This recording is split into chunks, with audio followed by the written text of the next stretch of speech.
සිංහ ලග්නයෙන් උපන් ඔබට 2026 මාර්තු සහ අප්‍රේල් මාසවලදී පිහිටන ග්‍රහ තත්ත්වයක් එක්කලා ජීවිතේ මොන වගේ වෙනස්කම්ද මේ සිද්ධ වෙන්නට යන්නේ. ඔබට පුළුවන් මේ පිළිබඳව මේ වීඩියෝ එක තුල සියලුම විස්තර දැනගන්නට, ඒ වගේම ඔබේ ජීවිතය සාර්ථකමත් කරගන්න අවශ්‍ය කරන සියලුම වත්පිළිවෙත් සහ ශාන්ති කර්ම ටික මේ වීඩියෝ එක තුල අන්තර්ගත වෙලා තිබෙනවා. ඉතින් තාමත්ම සාවධානව මේ වීඩියෝ එක අහගෙන ඉන්න කියලා මතක් කරනවා. ඉතින් ඒ වගේම තමයි ඔබට පුළුවන් YouTube නාලිකාව subscribe කරලා නැත්නම් අනිවාර්යයෙන්ම subscribe කරලා තියාගන්න කියලා මතක් කරනවා. ඉතින් ඔබගේ විශේෂ ග්‍රහමාරු පිළිබඳව කතා කරනකොට 2026 වසරේ මාර්තු සහ අප්‍රේල් මාසවල සිදුවන ග්‍රහමාරු සිංහ ලග්නෙහි ඔබට ඉතාමත්ම තීරණාත්මක බලපෑමක් එල්ල කරනවා. විශේෂයෙන් සෙනසුරු සහ රාහු කේතු වැනි ප්‍රධාන ග්‍රහයන්ගේ වෙනස් වීම මේ අතර කැපී පෙනෙන ස්වභාවයක් පෙන්වුම් කරනවා. 2026 වසරේ සිදුවන වැදගත්ම ග්‍රහමාරුව තමයි සෙනසුරු ග්‍රහයා කුම්භ රාශියෙන් ඉවත් වෙලා මින් රාශියට පැමිණීම. ඉතින් මේකේ බලපෑම සිංහ ලග්නෙහි ඔබට බලපාන්නේ කොහොමද?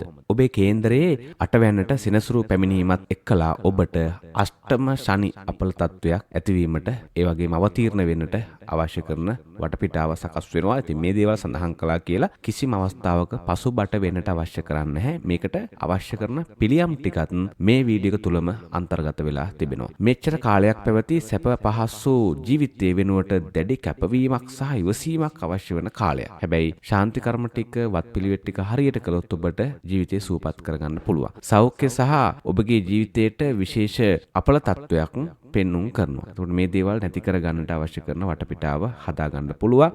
2026 වසර ආරම්භයේ සිටම රාහු සහ කේතු ග්‍රහයන් ඔබගේ 7 වැන්නේ සහ 1 වැන්නේ ගමන් කරනවා. සහකරු හෝ සහකාරිය සමග අදහස් ගැටුම් ඇති වෙන්නට ඉඩකඩ ඉතාමත්ම අධිකයි වෙන කාලවලට වැඩිය. ව්‍යාපාරික හවුල්කරුවන් සමග ගනුදෙනු කිරීමේදී ඉතාමත්ම දැඩි විමසිලිමත් වෙන්නට අවශ්‍ය කරනවා. කේතු 1 වැන්නේ ගමන් කිරීම නිසා මනසට යම් අවුල් සහගත බවක්, ඒ වගේම තීරණ ගැනීමේදී දෙගිඩියාවක් ඇති වෙන්නට පුළුවන්. ආධ්‍යාත්මික කටයුතු කෙරෙහි සිත යොමු කිරීමෙන් ඔබට පුළුවන් මේ දේවල් වලින් සිත නිදහස් කරගන්නට. ගුරු ග්‍රහයා මේ කාලයේදී ඔබේ කේන්දරයේ 11 වැන්නේ මිථුන රාශියේ බලවත්ව ගමන් කරනවා. මේක සිංහ ලග්න හිමියන්ට ඉතාමත්ම වාසිදායක තත්වයක් බවට පත් වෙනවා. සෙනසුරුගෙන් එන අපල තත්වයේ යම් මට්ටමකට පාලනය කරගන්නට මෙන්න මේ පිහිටීම, මෙන්න මේ තත්වයේ වාසිදායක බවට පත් වෙනවා. ආදායම් මාර්ග විවෘත වෙන කාලයක්. ඒ වගේම වැඩිමහල් සහෝදරයන්ගෙන් උදව් උපකාර ලැබීමේ සහ සමාජ ගෞරවය අත්පත් කර ගැනීමේ හැකියාව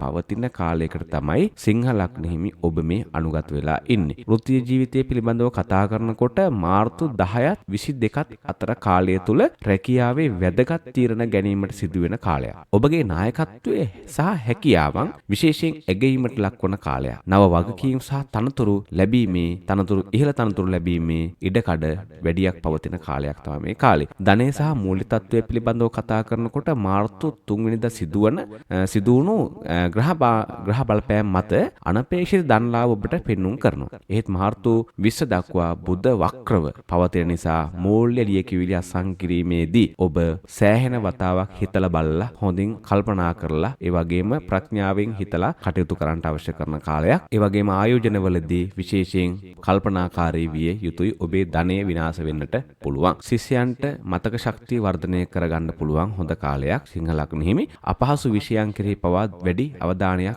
යොමු කරන්නට හොඳ සුදුසු කාලයකට තමයි ඔබ මේ අනුගත වෙලා ඉන්නේ. අප්‍රේල් 14 වෙනිදා සිංහල අවුරුදු උදාවත් එක්කලා සිංහ ලග්න හිමියන්ට නව උද්‍යෝගයක් සහ සහනයක් අත්පත් කරලා දෙනවා. විවාහකයට සහ ආදර සම්බන්ධතාවල නිරත අයට තිබිච්ච බාධාවන් ඔන්න ක්‍රමක්‍රමයෙන් දුරු වෙලා යනවා. සහකරු සහකාරිය සමග පැවතිච්ච මතභේද ඔන්න ඔබෙන් තුරන් වෙලා යන අවබෝධය වැඩි වෙන කාලයක්. අවිවාහකයට නව සම්බන්ධතා පවා ඇති වෙන්නට ඔන්න මේ කාලෙන් පස්සේ සුබදායි තත්වයක් පෙන්වුම් කරනවා. විදේශ ගමන් පිළිබඳව කතා කරනකොට අප්‍රේල් මාසයේදී විදේශ ගමන් බලාපොරොත්තු වන අයටත් ඔන්න ඉතාමත්ම සුබදායි කාලයක්. විදේශ රැකියාව සඳහා ඔබ පහුගිය කාලේ කොච්චර උත්සාහ කරත් ඒවා ප්‍රතිඵල අසාර්ථක වුණා නම් ඔන්න මේ කාලේ ඔබට ඒ උත්සාහ කරන අයට යහපත් ප්‍රතිඵල අත්පත් කර ගැනීමේ හැකියාව පවතිනවා. සෞඛ්‍ය තත්ත්වය පිළිබඳව කතා කරනකොට ඇස් ආශ්‍රිත රෝග, අධික වෙහෙස නිසා ඇතිවන රෝගී තත්ත්වයන් පිළිබඳව සැලකිලිමත් වෙන්නට අවශ්‍ය කරනවා. සමබර ආහාර වේලක් ගැනීම, ඒ වගේම අවශ්‍ය කරන ඒ නිදහස,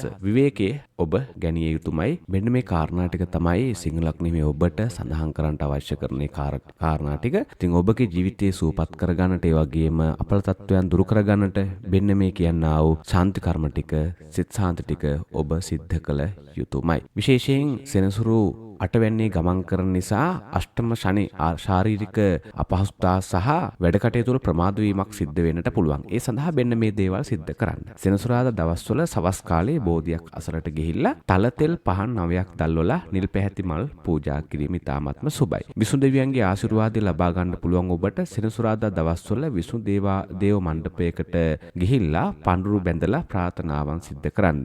ඒ වගේම ඔබට පුළුවන් ඕම් නමෝ නාරායනාය යන මන්ත්‍රය 108 වාරයක් සජ්ජායනා කරන්න. ඒ වගේම සෙනසුරාදා දවස්වල දිරිඳු අයට, ආභාවිත අයට ඔබට පුළුවන් එළවලු මිශ්‍ර බත් දානයක් ලබා දෙන්න. විශේෂයෙන් කකුලක් අප්‍රාණික අයෙකුට, ඒ වගේම කොර ස්වභාවයෙන් යුක්තව කටයුතු කරන අයට උපකාර කිරීම ඉතාමත්ම සුබ තත්වයක් පෙන්눔 කරනවා. සෙනසුරු අපලවලට ඉතාමත්ම සුබයි. රාහු 7 වෙන්නේ රාහු සිටින නිසා ඔබට පුළුවන් සම්බන්ධතා ආරක්ෂා කර ගැනීමට සෙනසුරාදා දවස්වල. ඒ කියන්නේ ඔබේ තිබෙන පෞල් සම්බන්ධතා ඉතාමත්ම ශක්තිමත්ව සිද්ධ කර ගැනීමට, ඒ වගේම ගැටලුකාරී තත්ත්වයන් දුරු කර ගැනීමට සෙනසුරාදා දවස්වල, එහෙම නැත්නම් බදා දවස්වල ඔබට පුළුවන් අසරණ සත්තුන්ට, විශේෂයෙන් සුනකයන් වගේ සත්වයන්ට ඔබට ආහාර ලබා දෙන්න. කේතු සඳහා ඔබට පුළුවන් ලග්නයේ කේතු සිටින නිසා මනස නොසන්සුන්කාරී තත්ත්වයක් ඇති වෙන්න පුළුවන්. ඒ පාලනය කරගන්න පුළුවන් ඔබට කතරගම දෙවියන් උදෙසා රතු මල් පූජා කිරීම තුලින්. ඉතින් මෙන්න මේ ශාන්ති කර්ම ටික ඔබ නිවැරදිව සිද්ධ කළොත් ඔබට පුළුවන් මේ අපල තත්ත්වයන් වලින් දුර වෙලා තමන්ගේ රැකියාව,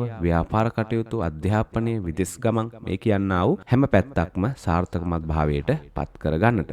විශේෂයෙන් ඔබ විදේශගත වෙලා ඉන්න කෙනෙක් නම් සමහර විට ගොඩක් අය මෙසේජ් කමෙන්ට් දානවා, මම විදේශගත වෙලා ඉන්නේ, මම කොහොමද මේ සිත ශාන්ති කරන්නේ, මම කොහොමද බෝධියක් අසලට ගිහිල්ලා මම කොහොමද මේ දේවල් සිද්ධ කරන්නේ කියලා. ඉතින් ඒගොල්ලොන්ට කලබල වෙල යුතු නැහැ. ඔයාලට පුළුවන් නිවසේ ඉන්න අය හරහා ඒ කටයුතු සිද්ධ කරන්න. ඔබට පුළුවන් මුදල් වලින් දායක වෙන්න. ඒ වගේම තමයි වෙනත් ආගමක කෙනෙක් නම් මම බෞද්ධ ආගමේ නෙමෙයි, මම කොහොමද මේ කටයුතු සිද්ධ කරන්නේ. ඇත්තටම යහපත් දේවල් සිද්ධ කරන්න ආගම අදාළ වෙන්නේ නැහැ. ඔබට පුළුවන් ඒ අවශ්‍ය කරන ඔබේ ආගමට අනුව ඒ යහපත් දේවල් සිද්ධ කරලා ඒ අවශ්‍ය කරන අපල තත්වයන් දුරු කර ගන්නට. ඉතින් මේ ටික තමයි සිංහ ලග්නයේ ඔබ පිළිබඳව කතා කරන්න තිබෙන්නේ. ඔබගේ ජීවිතය සුවපත් කරන්න මම හිතනවා මේ කරුණු ටික සෑහෙන දුරට වැදගත් වෙන්න ඇති කියලා. ඉතින් ඔබගේ ජීවිතේ දිනෙන් දින ਸਰව ප්‍රකාරයෙන්ම සාර්ථකවම බහල්පත් වෙත්වා කියලා ප්‍රාර්ථනා කරනවා. ඔබට තෙරුවන් සරණයි. ජේසු පිහිටයි. සියලු දෙවි රැකවරණයි.